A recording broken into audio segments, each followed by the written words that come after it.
Welcome to Insights in Sound, where we talk to the people behind the scenes, behind the technology, and behind the music. People you may not know, but you should. And please check out getitinwriting.net/shows for a full list of our podcast YouTube series.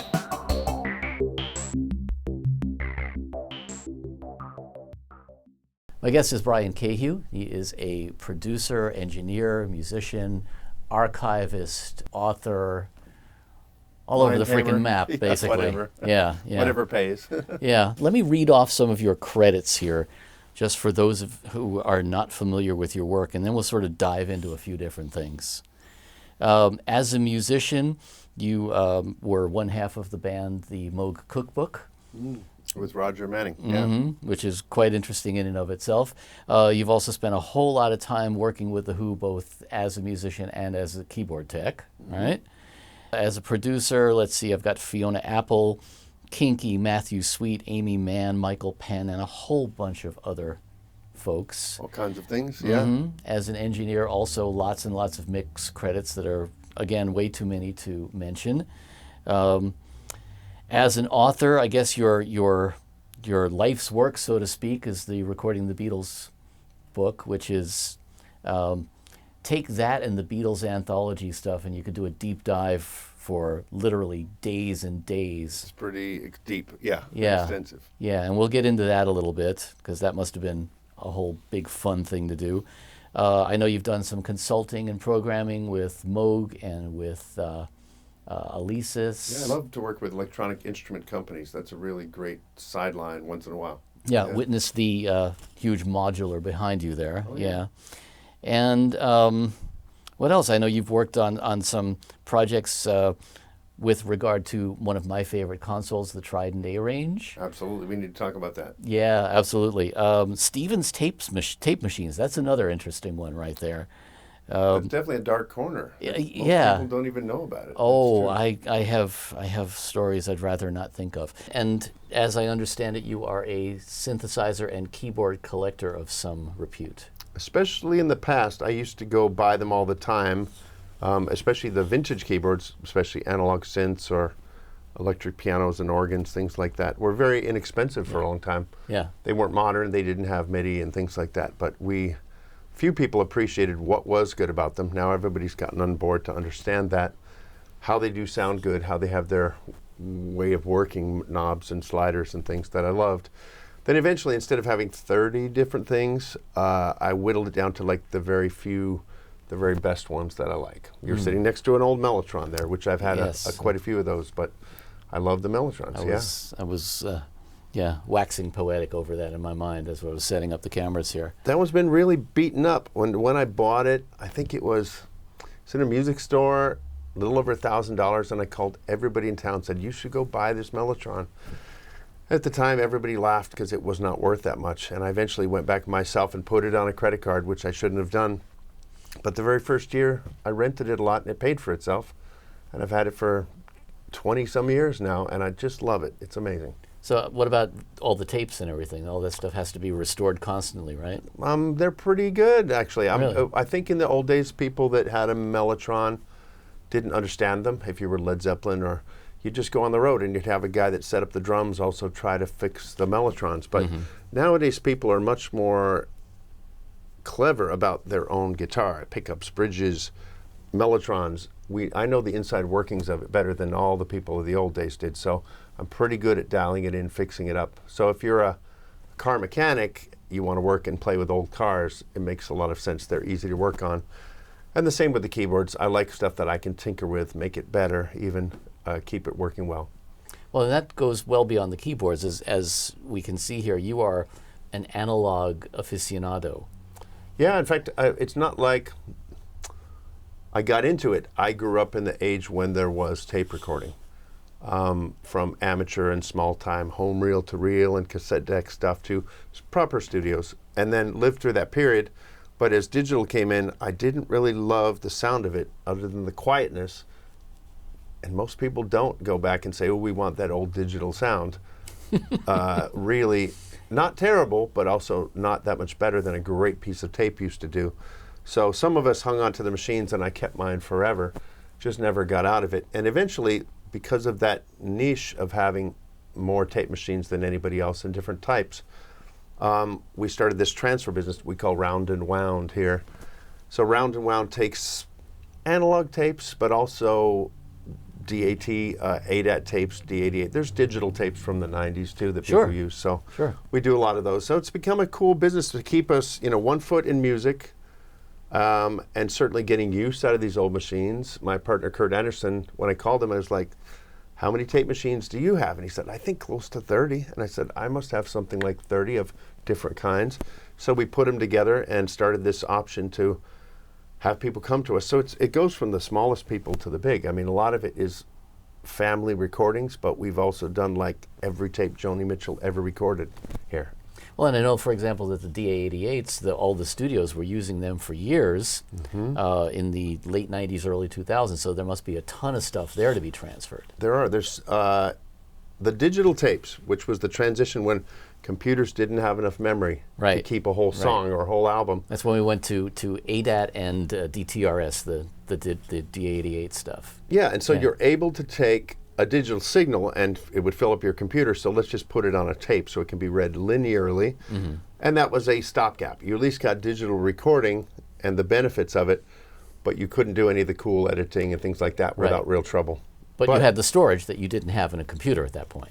And the original digital machines, like a Sony, was 150 grand and up. Yeah. And then Alesis came out with this 8-track ADAT for about 5 grand. And for 3 of those, you'd have a 24-track system, or if you want 48 tracks, you can link them together. Or people like myself could only afford the one. You'd record on your 8 tracks and then bounce it over at a friend's house to track 1 and 2. And then come back and you'd have 6 tracks to play with. So it was a really great system. People absolutely don't always give it credit, but it changed the world for so many people. Democratization. Yeah. And especially because really prior to that, you either had a shitty 4-track if you were lucky, maybe a TIAC reel-to-reel or something, and you didn't have all the gear and you didn't have any of the accoutrements, or you had to pay a ton of money to go into a studio. And that concept of modularity, if I start with a budget of 1 machine, or you and your band chip in and get the 1 machine, and next year you might buy a second one and you can suddenly do 16 tracks. And that is a scaling up option. The same way we do with how many mic pre's, how many microphones do you want, how many cables do you want? You start small, but if you had to buy 24 of everything, like these consoles, most people couldn't get into the game. Yeah, yeah. Now, so do you play around with digital stuff at all? Oh, completely. I'm not a fan of analog over digital, but I think like cooking with butter and cooking without butter, they both have their places. Yeah. There's absolutely, analog is a pain in the butt. Well, there's a couple of things. There's, of course, the undo concept. Yeah. There's the ability to use multiples of something, multiple compressors, things like that. That part of it is great. And I think sonically we've gotten to a point where it's viable. And of course the recall issue, back in the day when snapshot recall was a camera. But I think that, it's interesting that you've stuck with the analog to the point that you have, to where you're now sort of a de facto clearinghouse for a lot of stuff in a way. We are still constantly acquiring machines, probably about 2 a month. Wow. That does mean that about 1 a month breaks or cannot be repaired. Sure. We're constantly, our buddy Mark at FET Electronics down the street is always fixing things for us. I think he has 12 of our DAT machines right now because we have 10 here working. But the old Panasonics? Among others. But we keep rotating machines around and then trying to keep them maintained and upgrading when needed. It's a fascinating thing to be looking for what most people don't care about. But tape machines have already turned the corner, and 4-track cassettes are selling for hundreds of dollars. I've heard that. Yeah, and an 8-track reel-to-reel is getting closer to $1,000 again now, when you could practically give them away a few years ago. Yeah. Who would want In it? fact, I remember having a conversation at one point with Howie Schwartz, who used to own big studios in New York, and he said he was walking down the street one day and somebody had just dumped one of those Sony digital 24 tracks on the street, just left it there. Take it, it's free. We gave ours away. Just recently. And they were infuriating when they first came out. I mean, the studios, I was in a couple of studios that had them, and there was not a kind word spoken. It's an interesting thing, though, because we're talking about cutting edge, very expensive, $250,000 in some cases for those. but because the sound of it was essentially 12 stereo DAT machines tied together, Yep. nobody's raving about the DAT machine sound, 16-bit tape audio with the converters they had, those kinds of things, not really too desirable. So that's why this very large machine, we just had one sitting in the parking lot here for half a year or something almost, Wow. because we couldn't bring it in here. We didn't have that much work on it. Those were such expensive machines and expensive tapes that only the top clients were using them for a while. So most of those people have already been transferred. Yeah. You know, those are the big names. They don't Yeah. really need it. Whereas somebody that had a band in the 80s or a demo situation, maybe they were using a weird machine like the Akai 12 track we use all the time here. They're very hard to find working, so we use those a lot. It's a little cartridge with 12 Yeah. analog tracks. That's the more difficult part, I think, finding media for some of these things. Yeah. You know, I mean, I remember those Akais. They were hot shit at the time. You know, everybody wanted one. 12 tracks is pretty good for writing a record. You can do a lot with that. Yeah. Actually, it's a good number. I mean, I went from a TIAC 4-track to you remember the little 1/4-inch 8-tracks, the Fostex. I'm sure you got those too. They're you in the know. back. Yeah, and you know, then into the studio world, but I'm thinking even with Studers and MTR 90s and all of the larger format ones, it's very akin to a sports car in that sense, where you're working on it constantly in order to basically drive it on Sunday. You know what's interesting about these machines and technology, we look at it almost every day here, is that a machine that was $250,000, now that's in those years In money, that, yeah, in 1980s money. was absolutely the dream of the biggest, best studio, and I'm putting it behind my place out in the yard because I don't have room for it. But a Sharpie, a pencil, a razor blade, they're just about as useful as they always were. A Yeah, coffee mug, yeah. completely useful. So some things don't change. Your tripods in here are the same technology. You could be using 50s tripods and it would still work. Sure. But sometimes the most cutting edge technology is the one that you actually want to get rid of. It's too dated, too trendy. That it's trendy, it's cutting edge, it's brand new, but it also is pushing the boundaries of what is working right then, rather than an established format that has lasted so long. Yeah. Like yeah. vinyl. Yeah. Well, and I mean, analog in general. You know, analog is where we live.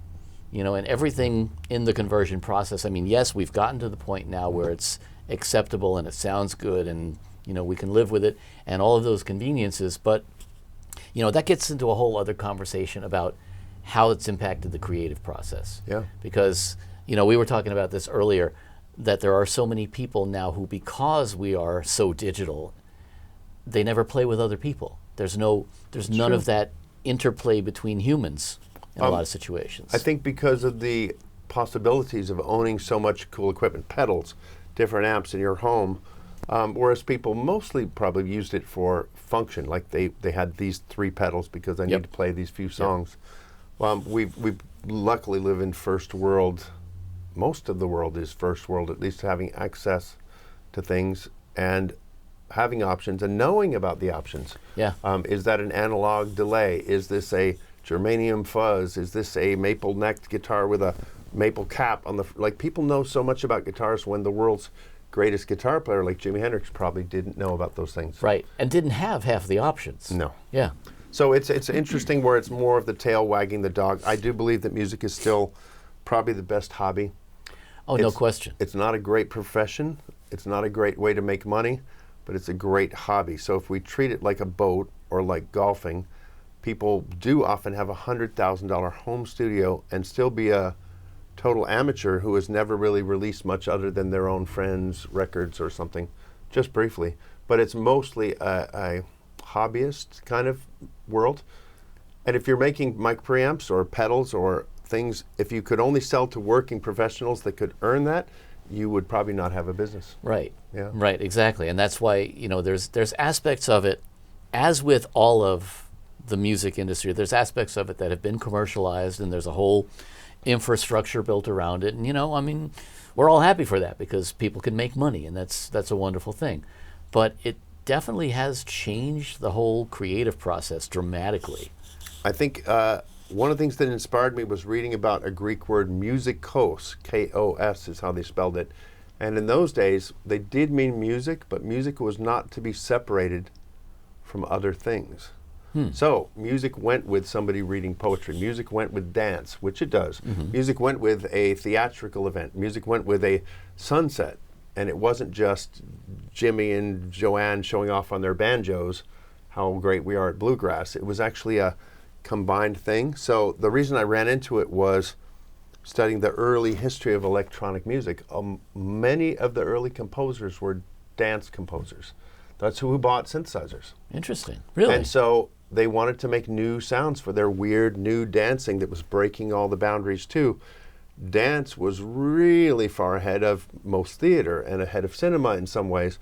And so those people were saying, I need musicians and sounds and people who make weird noises. So John Cage got involved with dances, and this guy David Tudor was touring with home-built circuits that he made for the dancers to react to.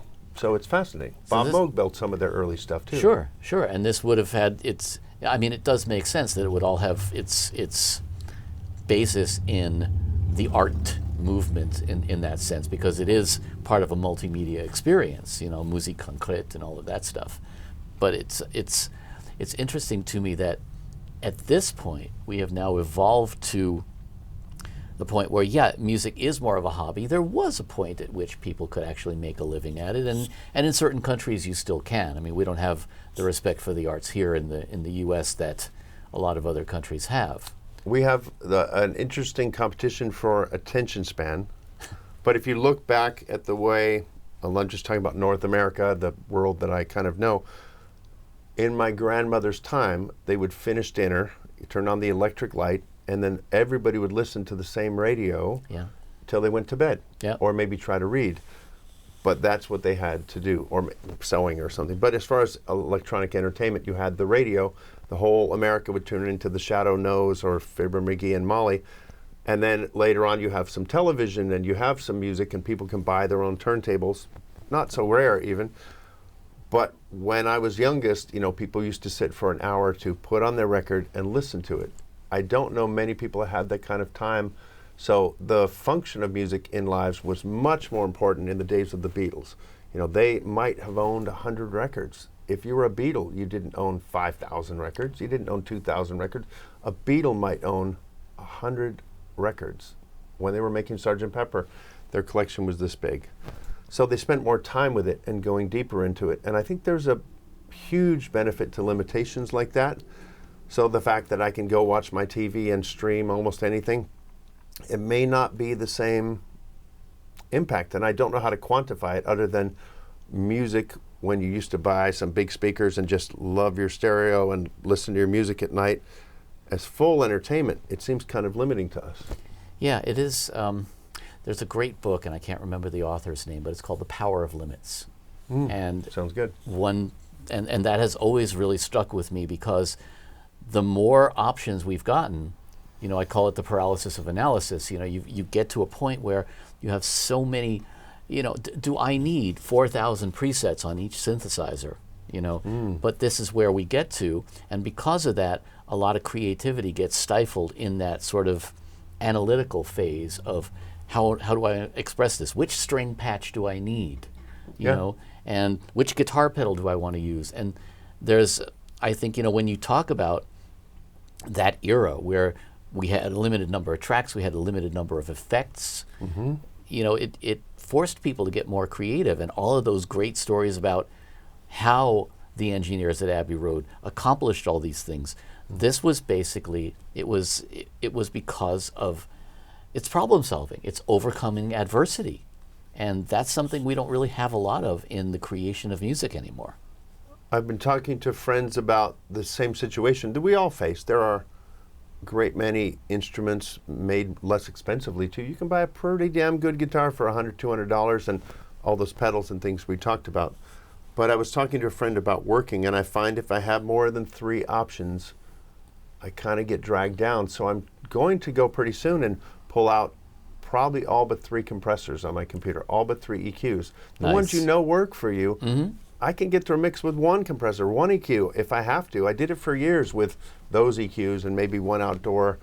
And the compressors, I only had just a few. And in the days of the most amazing records we all love, they had 1 or 2 compressors for the whole album in a rack. Yeah. So, and maybe 1 reverb chamber I think one plate. The challenge should be on us to limit yourself only so that you can become more creative. If that doesn't seem logical, it is a teeter-totter.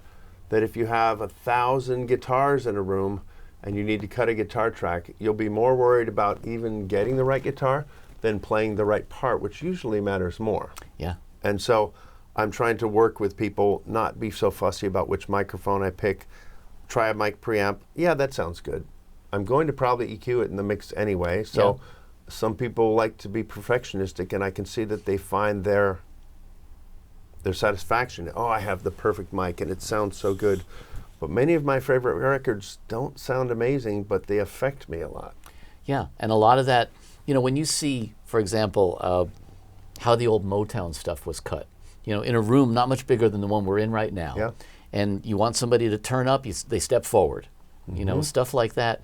And yet the sound that has been captured is so ingrained in our brains because it really had to do with just, this is what we have to work with. Yeah. And I think there's something really special about that. I talked to a friend once and we were discussing the word workflow. And if you think about it, like for many years I had the console and I have Pro Tools is what we use here. But when you know something such as your compressor, such as your particular piano and how to mic it up, it saves you a lot of time because you're not discovering. Yeah. And you're getting back to the work. So one of the things that I don't like is when software changes. You were talking about video editing and trying to think about changing platforms, but there's nothing worse than an upgrade where something you love has moved or even gone away or improved. What we really want in our work situation is that it never changes. I mean, you might want an improvement now and then, and it does improve, but usually you lose something. And that should be dialable by the consumer. It'd be great if you could say, what upgrades do you not want? Yeah. Can we restrict it so it does the new thing, but maybe doesn't lose your old functionality? And I really think the workflow is something that we all need to consider. Every time I find myself like, oh, I have to look for a cable. Well, then Saturday, I better spend my time organizing cables because I just spent a half an hour looking for that cable. I broke my workflow. I broke my flow of creativity by doing something mundane or trying to fix a camera, fix a console channel. Those things are stopping your workflow. And when workflow goes, you just start getting better and better and faster. The way a violinist plays their violin, what if the neck changed or they got an extra string next year? Would they become a better violinist? They would actually become a worse violinist. That's true, but that's where you start straddling the whole left brain, right brain thing, right? Like if I get a new piece of gear, which is a different type of improvement in that sense, right? Quote unquote. Yeah. I have to spend some time in my analytical brain figuring out how to use this, whether it's, compressor, guitar, whatever it is, to the point where then it starts to become second nature and then it's more right-brained. And then it becomes a more intuitive tool.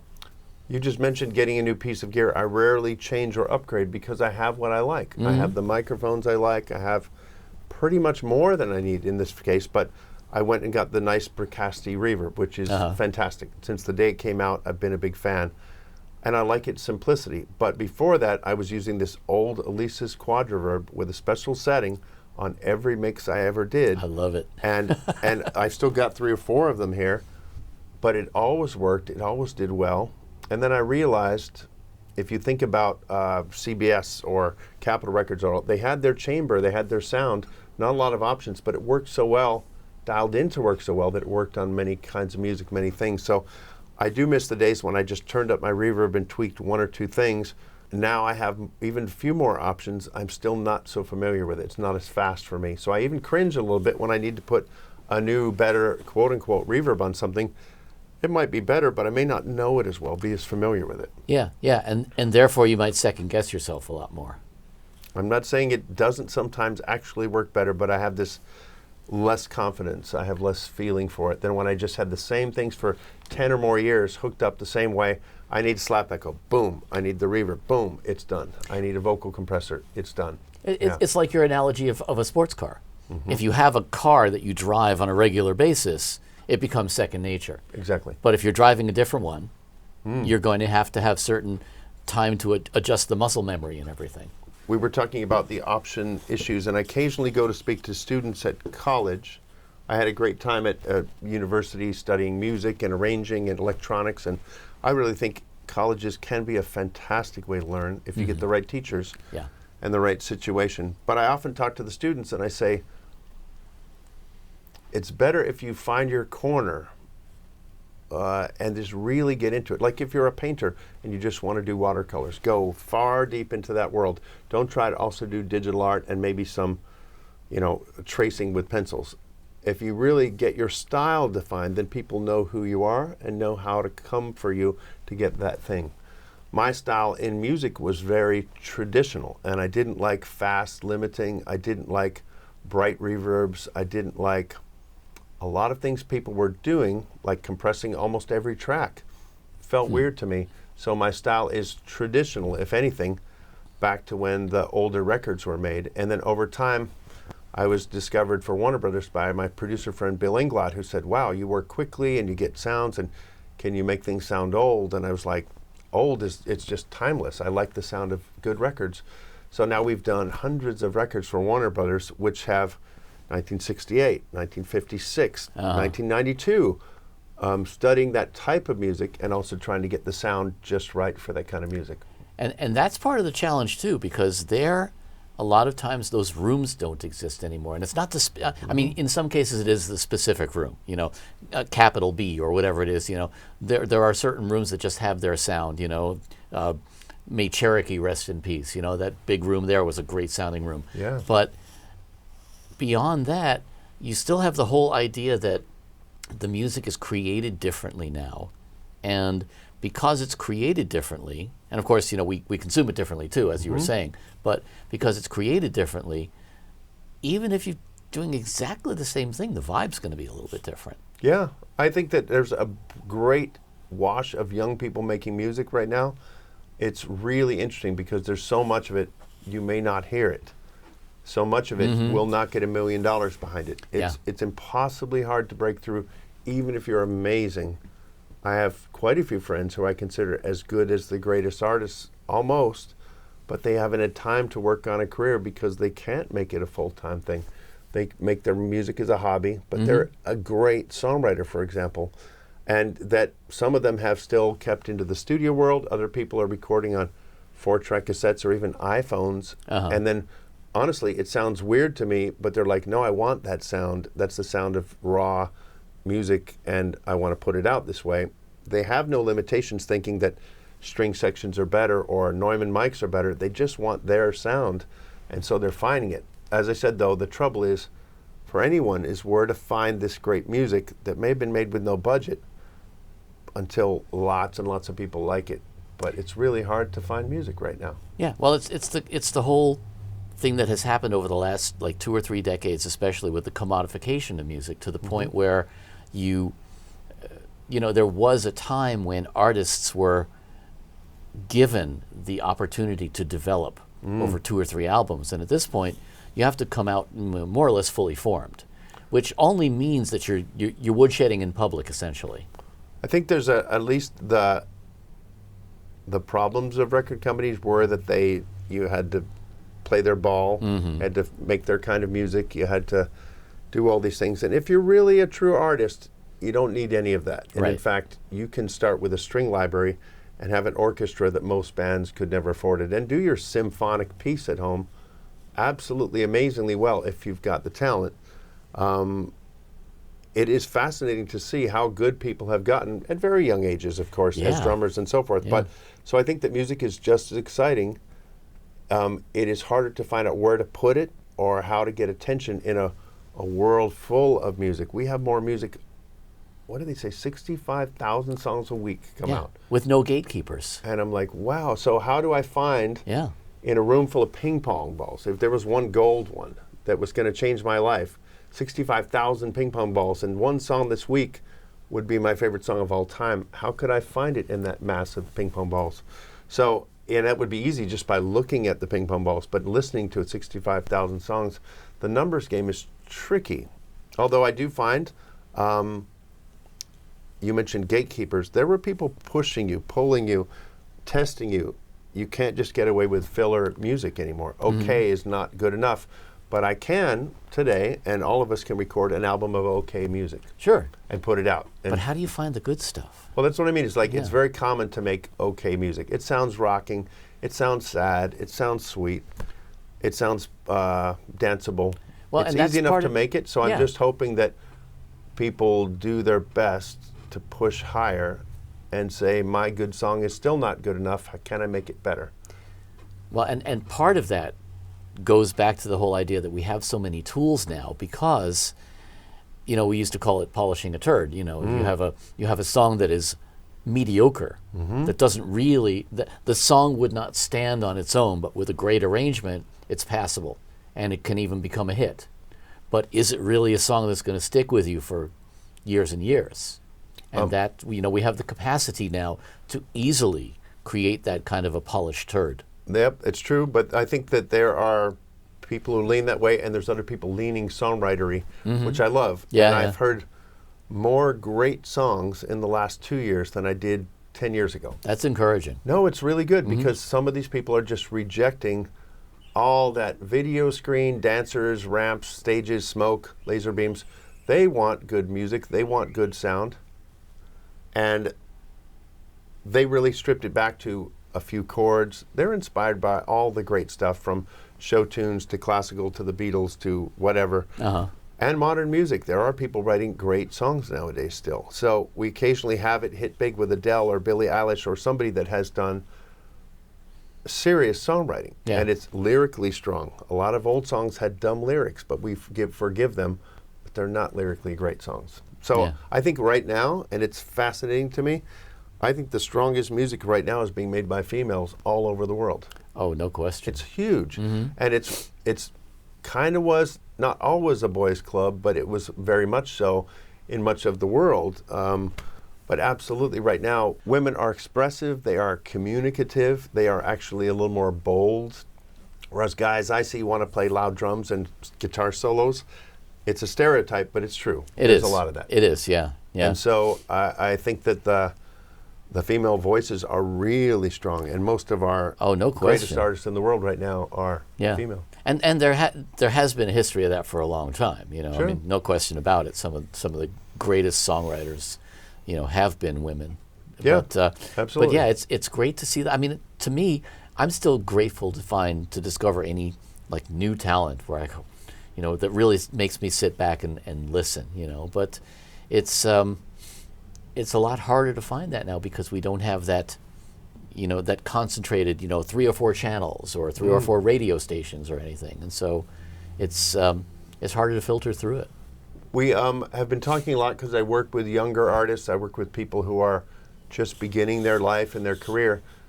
And it's a very strange world that they live in where you're supposed to, in order to get the returns, if you're even decent and you put up a picture and a little story each week, and the channels reward shortness. In working with younger artists today, they face a different way, an uphill battle to get attention. And what we've learned is that social media rewards frequent and short posts. So if you say, I've done an album, 12 songs, everybody check it out, it doesn't even want that. It doesn't want you to go away and listen to music. It wants to know a 15-second clip of you holding up the record, saying it's great, and then next week you play 10 seconds of one song, and the next week you play 10 seconds of the other. Yes. Over time, the algorithms will reward you with thousands of listeners because you gave them less and you told them to move on. So if you actually have a great story you've written or a movie or something that's taking people away from their TikTok and Instagram, it doesn't want you to do that. So the reward for people is to put up innocuous, dumb little short bites, and it will bring you more people, which is the game now. But sadly, that doesn't feel right to a real artist, a person who communicates in stories and communicates in connection to people, not just cuteness. No, it's challenging. It's like eating one chocolate chip. Yeah. It's not satisfying and it's not nutritious and it doesn't really reward the creative soul. So that's a little bit of a challenge there, definitely. But if that's the way to get popular now is to have followers. Followers means people all over the world paying attention to you. And it will bring you Indonesia and Turkey and China. But you have to be playing that game. Otherwise, and most of these people I know don't want to play that game, we'll either have to hire someone to sort of play the game for you, or you'll have to find a new way to exist that does work for you. Like in the old days, if an artist didn't want to tour, you pretty much had no career. Right. Now you have sync rights and things like that, which hopefully are, I mean, I see that as a whole new horizon for a lot of artists right now. In fact, that's probably the best outlet for music there is. There's how many thousands of streaming things happening at the moment all over, and there are composers working for that, but they also want to sync up. They need some sad reggae song with a male singer. Great. If you can launch your music that way with tags and descriptions, that's a good way to go. Yeah, yeah. Can we talk about Cherokee and the consoles? I would love to, absolutely. Yeah. I got fascinated by the Trident A-range mixing boards, which are unusual.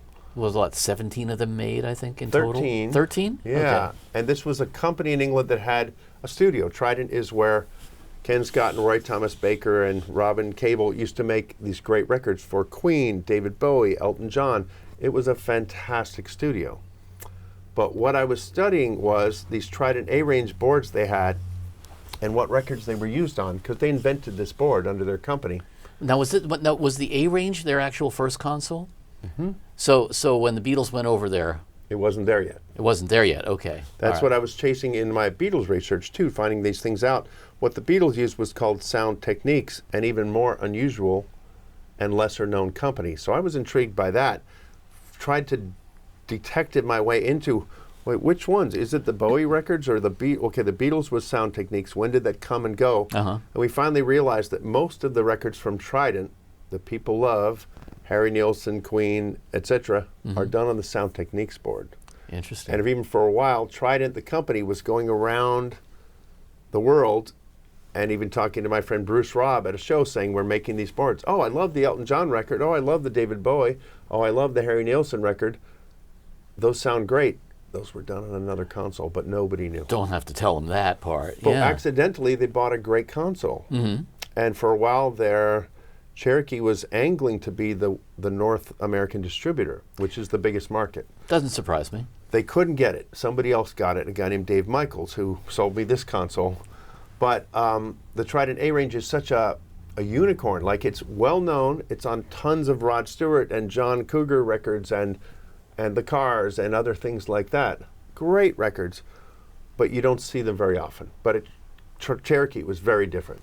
Well, there were 4 rooms and 4 A-ranges. That's which huge. was pretty phenomenal. Huge. Yeah, and I do remember that we had a bunch of spare modules, and there was a recapping that had to happen every so often. It was kind of like painting the Golden Gate Bridge. There was always a stock of them that we were recapping, and then we'd swap out modules and continue on. How do you describe the sound of those consoles? There's nothing in there. It's as clean and as clear, and really, what you hear is what you get. It sounds like what's in the room. It really is amazing. It's a very big, open sound. Yeah, like clear is a good word for it. Yeah, there's lots of air. I mean, I don't know how you describe that, but that's really what it is. It's just open. And I think, like, compared to the things people know, a Neve board is warmer, fatter, almost.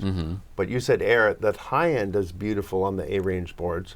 They have a weird EQ, which is 4 bands on sliders, but each slider has an adjustable frequency range. So you got 4 bands of EQ, a lot more like people tend to do now in Pro Tools and digital workstations, whereas old consoles had 1 or 2 or maybe 3 bands. So they were ahead of the game on that too. Yeah, what were they? I don't know if they coined the term, but paragraphic equalizer. Right. It's sort of like a little graphic with parametric switching. Yeah, yeah. And evidently they worked with Roy Thomas Baker and Ken Scott and those engineers who were there, like, what frequencies do you like, as they developed the board. What I was doing, though, at that point, I was like, I knew 3 people that owned the consoles, Trident A-ranges around the world, and they didn't know their history. And I said, that's the kind of thing I like to do. And so I spent many nights digging up where each board went, where they lived. There were some in Europe, there were some in England, some in mostly North America, but they went as far as Japan and other places. And I tracked down all the 13 consoles. They're all still alive. Really? 2 of them became one. I know that there's one over at East West. Sure. Yeah. What's it called now? But yeah. And that one has had 5 studios it's lived at. It was in Nashville for a long time. Yes. Then it went up north. And previous to that, it was at Cherokee. Yeah, right. Yeah. So In fact, 4 of them started through Cherokee. Yeah. And it's fascinating just to know. So I hope to make a website for these boards, board number 1, board number 6, board number 8. That's exciting. And Yeah. showing it in each room. And this is the tragedy part of the story. The guy that sold me this board was a gear dealer, but he was the North American importer of Trident. Wow. And so I was meeting with him, having lunches and things, and he had these booklets, 3-ring binders, of beautiful pictures of each console in North America, Le Studio up in Canada, and the Cherokee boards, and the one at Chateau Recorders around the corner. He had beautiful large format pictures that he'd taken of each of the consoles when it was new in the room, like 20 pictures of each board. I was like, these are perfect for the website. Can I have these to scan? He said, I'll get them scanned for you, and you can use them on this website, showing the birth of each console, beautiful pictures, and then through time we'll show it in each studio. And then he had cancer, and I kept meeting with him. Have you got it done yet? No, but okay, I'm going to get them scanned for you. And then I finally called him, and the phone never picked up. I looked online, and he had passed away. So I called his widow. She's like, we're cleaning out the office tomorrow. Come on over. We tore the place apart. We've spent more than a year looking. No one can find those books. Oh.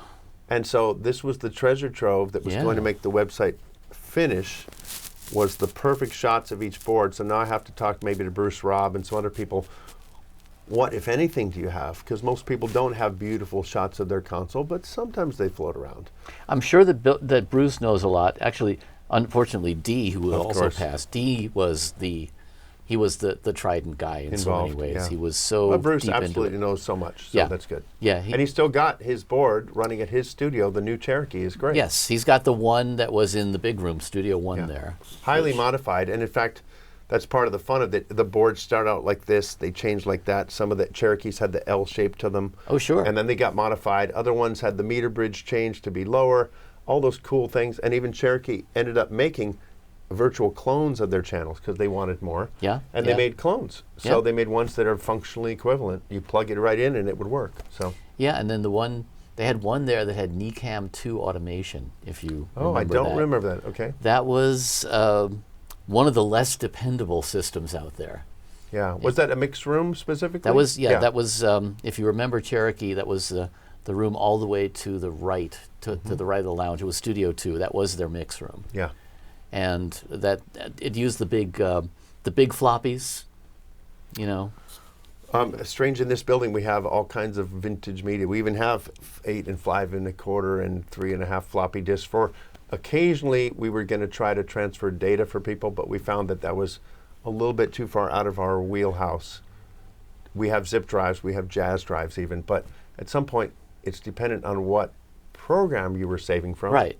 To be able to pull up the To be information. able to pull up the contents. We kind of got out of the data transfer business. I'm sure there's other people do it, but I don't know many of them. But if you have old, grandfather's book or your tax records on a floppy disk, what do you do? What do you do? Yeah. Yeah, exactly. It's hard to even find those drives anymore. It's not even that long ago, whereas all my tape machines are minimum 30 years old, and they work great, and I can play 50s tapes and 60s tapes, and that's not scary for me. But 1998, tape storage, AIT tape store, or some weird format that nobody has anymore. It's going to be really scary of this whole generation gap of the early digital. But I can pull up papers from 1880 Right. signed by a general and read them right now. Yeah. Technology-based stuff is always sketchy because you can be one of the big players in the world, like, was it Iomega made those jazz drives? Yeah. And everybody had them, everybody wanted them. It was like the Tesla of its world. It Yeah. was the coolest, a portable hard drive that holds more stuff and it's not that expensive.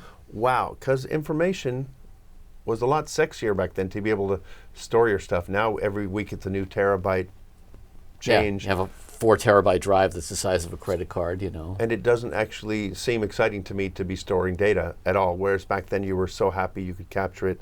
It is interesting how the technology-based stuff goes away. Yeah. I And- mean, who has a SCSI drive anymore? But if you had a metal neck dobro and everybody would love to have that guitar from 1936 or so.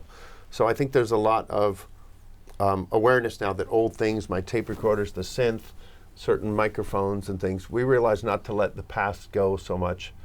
And so now I'm waiting for the revival. We saw it with analog tape, we saw it with vinyl, but now cassettes are back with very young kids in their teens are loving cassettes, a period they didn't live through. Yeah. And I don't know why, but it's just maybe it's reminiscent of a time that they think is very cool and very interesting. It was very music-centered time when people had cassettes and just listened on their headphones. So I think it's fascinating to be into a time before you were born, but hell, a lot of people I know love Elvis and they weren't around for it. So yeah. Or even if they were, they were too young. I mean, even for us, growing up listening to the Beatles stuff, we had no idea how the sauce was made. Mm-hmm. We only heard the finished product. It's just good. And yeah, for you to take the deep dive into that must have been a hell of an experience. Yeah, having no idea when it started just being a recording engineer, but like everybody, you tend to love the Beatles, and they're admirable in so many ways. It's almost even hard to fathom. Mm-hmm. You can even look at their clothing sense, their fashion sense, and they blow almost everybody away. But in recording, it was interesting being a pretty good engineer, but not knowing how to get certain sounds. And the one sound that started it off, I was driving on the 10 freeway right by Cal State LA over there, and I was listening to Birthday by the Beatles, and the sound was this piano, dum, dum, dum, dum, dum, and I was like, what the hell is making that piano so weird? Could tell it was a piano, but it was really bizarre. And I thought about studios, and I thought about EQ, and I was like, it's kind of like a wah-wah pedal, but it's actually not, because it's jumping regions instead of gliding, wow, wow. Interesting. And I asked a ton of people, and it's a Fender Twin amp, or it's all these things. Everybody had all these theories, but zero people could actually get an answer to me. And over time, I had an idea that, this would be good actually to do a book about how the Beatles actually made the recordings, not the popular side or the social side, but for the people who make recordings. How did they do drum sounds, and what is that flanging they were doing? How is it different than other people's? So somewhere there's a piece of paper that says what kind of tape machines, what kind of mixing boards, and the what kind of mixing board sentence became 160 pages. That's crazy. Yeah. But we didn't know. I met my book partner, Kevin Ryan, midway through the project, and he was struggling to do it. I was struggling to do it because it was so enormous. And I just called him out of the blue and I said, I hear you're trying to do this. Maybe we should partner up because I don't know if I can ever finish this. And he said, I know what you mean. But he's the only person in the world that knew the language I knew. Now it's almost common that people know the names of their compressors and their speakers and the type of consoles. Nobody knew that stuff back then. I mean, Kevin had found a few things and I'd found a few, but it was impossibly hard. So eventually we got a lot of information together and ran it by people over and over again. We have learned from the great book writers, the details really matter.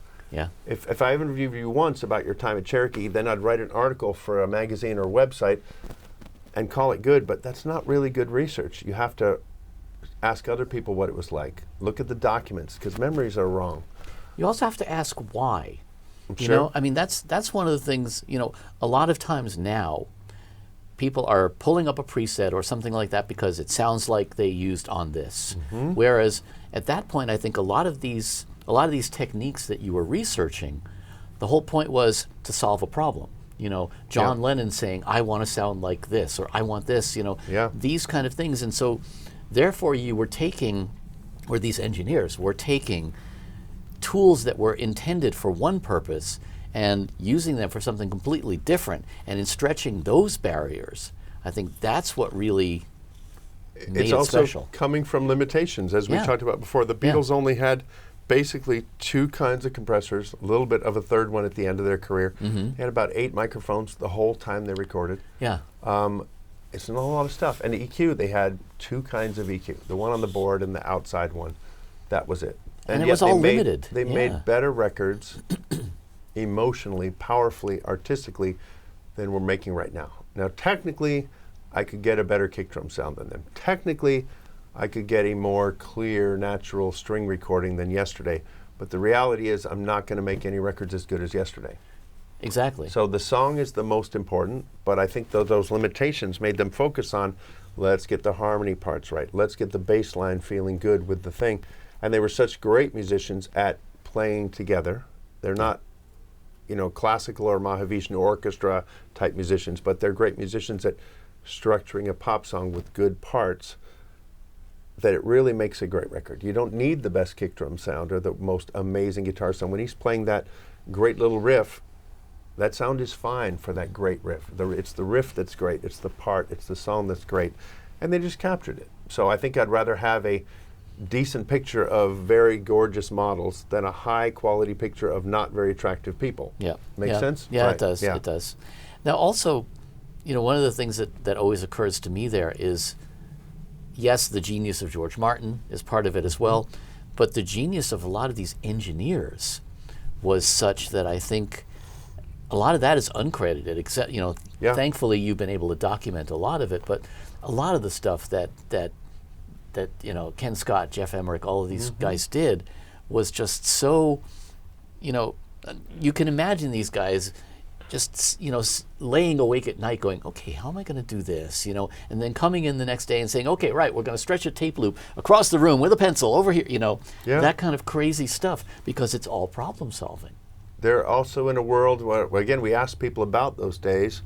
Luckily, most of the engineers pretty much are still friends with us too, that are alive at least. And we had a good rapport with them, and they're very excited to have their story told. Oh, yeah. And they're very excited to share their contributions. For example, when I first met Ken Scott, who was already living in LA for many years, he came over to my house. He saw an Altec compressor. He went over, oh, that's not the one. I said, yeah, I can't find the one. Nobody knew what it was till we found them one night in the cupboards at Abbey Road. Even the Abbey Road people didn't know what it was that they used to use. It was just the Altec on every record. But Ken came over and I said, you know anything about the piano sound on Birthday? Yeah, that was me. What? He said, we put it through a guitar amp. Because back then the guitar amps from Vox had a mid-range boost, MRB, and it had low boost, middle boost, and high middle boost, and he turned the knob by hand from those switch settings. The answer was solved after all those years from the guy who had actually done it, and fair credit to Ken for working with this idea. We've got a piano, but the Beatles want to do something with it. They weren't dictating what to do, but they were challenging people. So when we asked someone, were you very creative people, they said, no, pretty much the Beatles forced everyone in the room to become creative. They were pushing us. Come up with an idea, do something. Let's put the mic on the ground, let's put it in the corner. And I think Old Brown Shoe might be the song where George Harrison said, put the mic in the corner of the room and I'm going to sing into the corner. And they said, but that makes these ugly reflections off the wall. And he said, we've never had that before. And he put it on the record. But it is a sound you and I would not do, a painted wall, put the mic in the corner and get the hard reflection from that. But he wanted it because it was different. And it certainly works fine. It's not my favorite Beatles vocal sound, but it's still good. Okay, I don't want to get down too many more rabbit holes here, but I want to ask you a little bit more about synthesizer world. Oh, yeah. Because obviously I know you worked with Bob Moog on a lot of stuff, and you were very instrumental, no pun intended, in developing a lot of the instruments, both for him and I know the Alesis Andromeda, a few other things. Tell me a little bit about that. I was lucky enough to grow up in a period when keyboards were very new and probably the most exciting part of the music business. I mean, we'd had guitars for decades already. There were some effects coming along, but the keyboard progression was absolutely changing music. You'd have a clavinet show up one year, or a Fender Rhodes, or some kind of new organ, but especially synthesizers were the sound of the future. And I often tell people, I don't remember when Jimi Hendrix came out, but he must have sounded like a spaceman or futuristic. Now he sounds like a cool hippie to us. But at the time, those fuzzy and weird octave guitars would have been futuristic. So when I heard synthesizer music, it did sound like 2001 or space or something. What the hell is that noise? We didn't know about LFOs and filters, and just listening to it, I was loving the record. So we had Wendy Carlos, Keith Emerson, Elton John's records had great synthesizers on them, ELO, tons of great music where the synthesizer stood out. Sometimes it was terrible and cheesy, but if you like the color blue, sometimes whatever color blue is out there, you're going to like it. So I liked synthesizer stuff. Eventually, when I'd read all these magazines and seen all these people with their keyboards around, this one does strings, that one does bass sounds, that one's good for leads. You'd have to buy different instruments for different sounds. that became a thing of the past. So in the 80s and 90s, I was buying up every dumb old keyboard. Like a Polymoog was like $150 with the stand and the pedals, and because it didn't do these other things, and people thought it was stupid. A string synthesizer was like $75 for the ARP string instrument, which at the time, they only did the one sound. They did it so well, though, and it was on all these great records I loved. So when I met Roger Manning, he was my buddy who was one of the first, probably 3 people I knew. This guy, Dave Kersner, friend of ours, Roger Manning and I, and there was maybe one other person that I knew that liked old keyboards. And we were buying up clavinets and orchestrons and mellotrons and whatever for almost no money. And then they came around to being cool, but we were kind of at the forefront of some of that, where Roger and I wanted to make a record in the middle of grunge when guitars were everything, and no band even had a piano or an organ. Like, that wasn't even cool. Keyboards were out. Then we're going to do one with syndromes, and we're going to do one with the popcorn sound, and we're going to use the cheesy string sounds from the 70s and things like that. And so we made the Moog Cookbook record, which did really well. I mean, it blew up all over the world, and we played on MTV for millions of people. It was just a joke. We made it in a bedroom. But we were always afraid the Beastie Boys, Lenny Kravitz, somebody is going to get on this vintage train before us. And they didn't. We were surprised. But eventually, everybody got into synthesizers again, saying, oh, it's not bad to have a filter knob while you're playing your instrument. It's not bad to have creative control of the sounds without programming. So we really did collect stuff, and luckily we've had some great results buying amazing instruments and then even selling them at a profit later on so we could buy something better. Yeah. I still like it. Again, I go to stores now, and there's tons of analog. There's sampling, which I love. There's digital synthesis, which is and always has been amazing. I've been a fan of digital synthesis since the Fairlight and the Synclavier came out. I went to a school specifically to use a Synclavier. That's why I went to my college. They had that, and nobody had digital synthesis. So I loved it. I just didn't walk away from the analog stuff like everybody else. But you've kind of pushed a lot of those boundaries back then, and now all that stuff, as you say, it's coming back. A lot of reissues and stuff. Working with Bob Moog, who is the legend, and for many reasons, people that didn't know him, I can't explain it. He was a Gandalf kind of charming, almost fuddy-duddy in a way. He wasn't super, hey, cool guy. He was just really quiet. He was more of an introvert, but very funny and very smart, and I loved working with him because he's the guy. But like Leo Fender, it changed the industry. There are other people that did synthesis, but he sort of figured out, and I saw this many times, how to get that to sound good, how to put the right range on that knob. These are things he worried about. He worried about the spacing of knobs so they weren't too close together.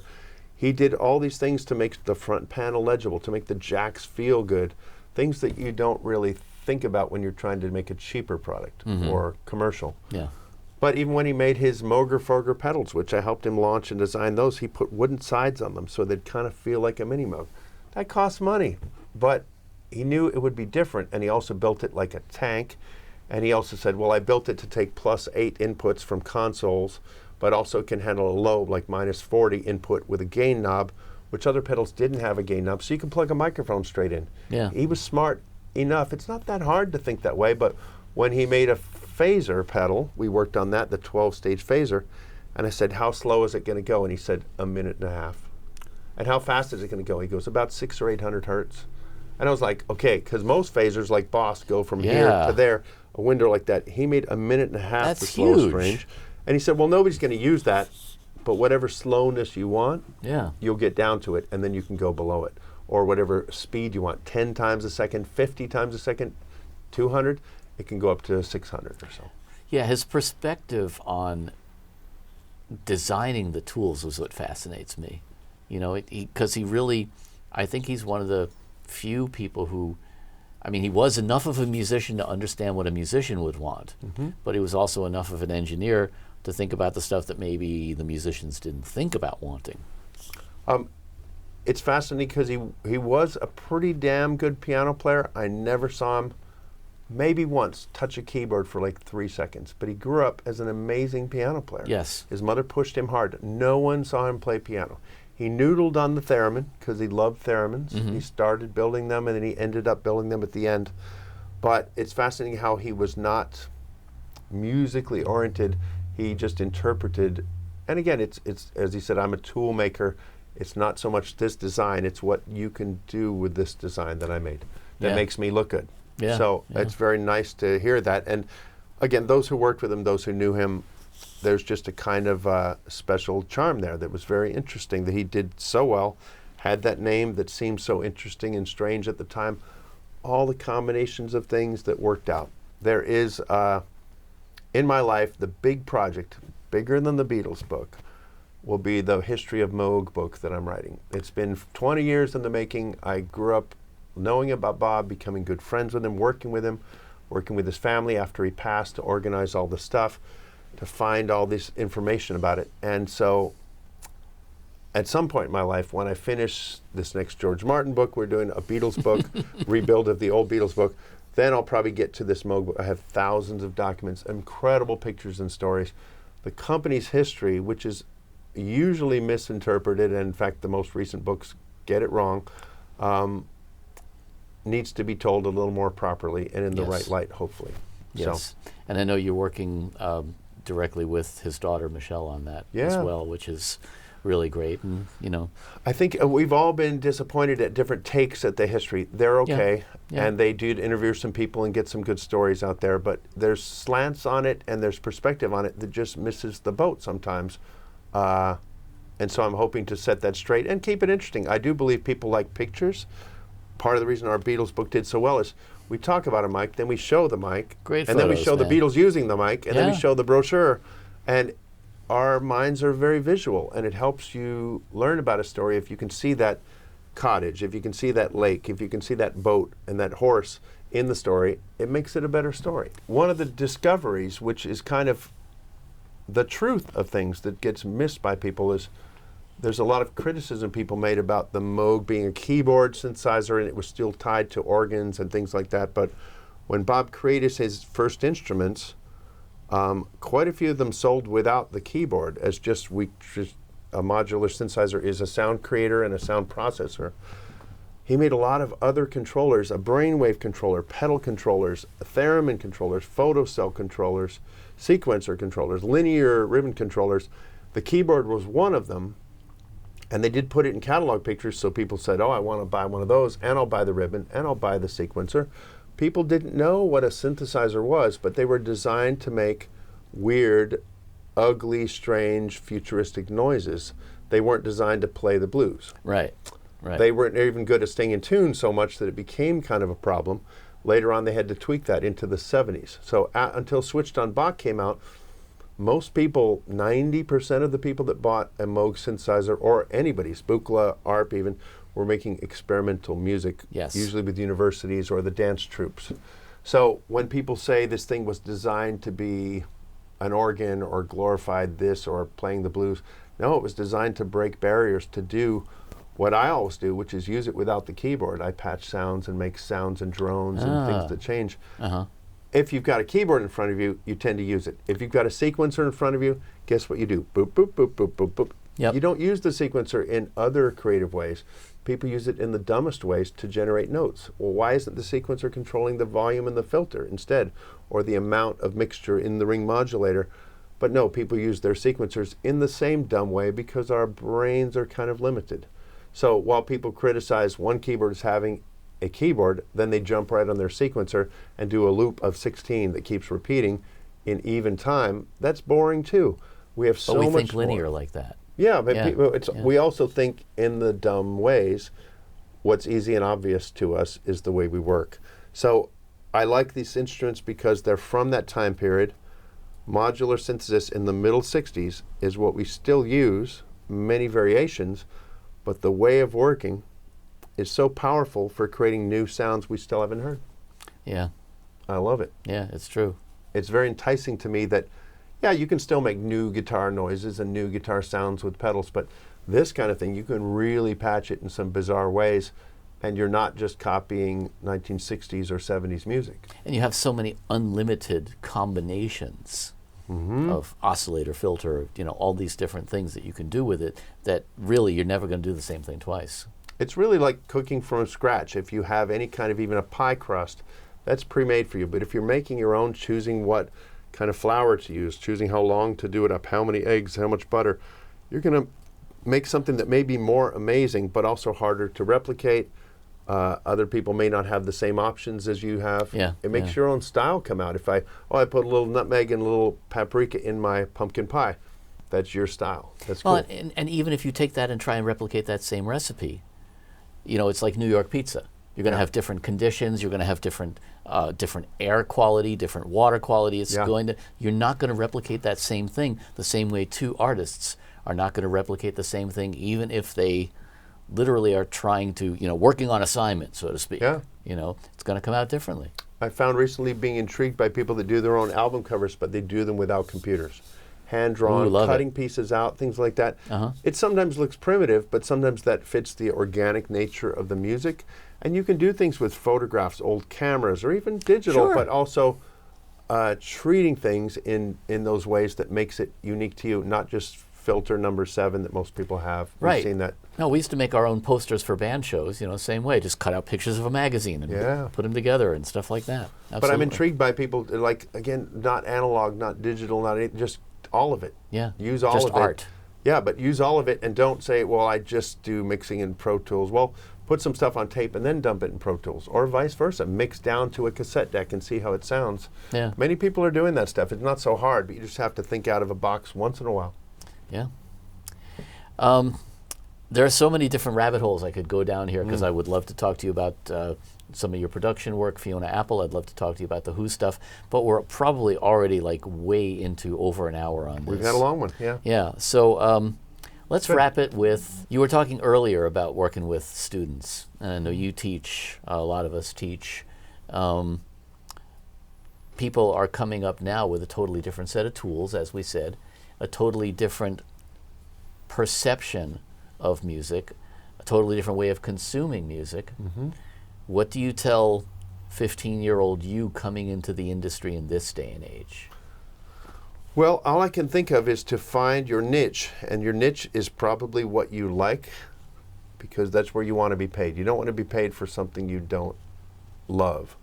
At least your hope is to get there. So if you really like cigar box guitars, or you really like a certain kind of wah-wah pedal and a tape echo, use it on everything you do. Almost make it obnoxious, because then you'll have a personality. If you're a photographer who chooses to shoot black and white shots with no people in them, at least people know to find you. Oh, that's the woman who does the black and white shots with no people. That's what I want for my video. That's what I want for my advertisement. So if you can specialize and say, I am the crazy drummer who does pyrotechnic things and I have glowing sticks, most people won't want you, but somebody's going to love that. So you do need to be unlike everybody else in some way. And I don't know whether it means your word clothes, or the fact that you never speak to people, or whatever your weirdness is. If you go everywhere with a little digital recorder and record every sound, maybe that's your thing. But I just tell students all the time, it's part of me. Like when I had this quad reverb and I had a Chandler Echo, those 2 boxes are on every mix I did for 2 decades, and they're big records and they did really well, but they're not expensive tools, but they work so well. People even say, whoa, what's that sound? It sounds great. When you find something like that, just use the hell out of it, and it becomes your thing. That's great advice. Sounds good. Brian Kehew, thank you for being my guest. Of course, thank you. It's been a pleasure. See you. Bye-bye. Hey, I'm Daniel Keller. Don't forget to hit the subscribe button and join us each week for Insights in Sound.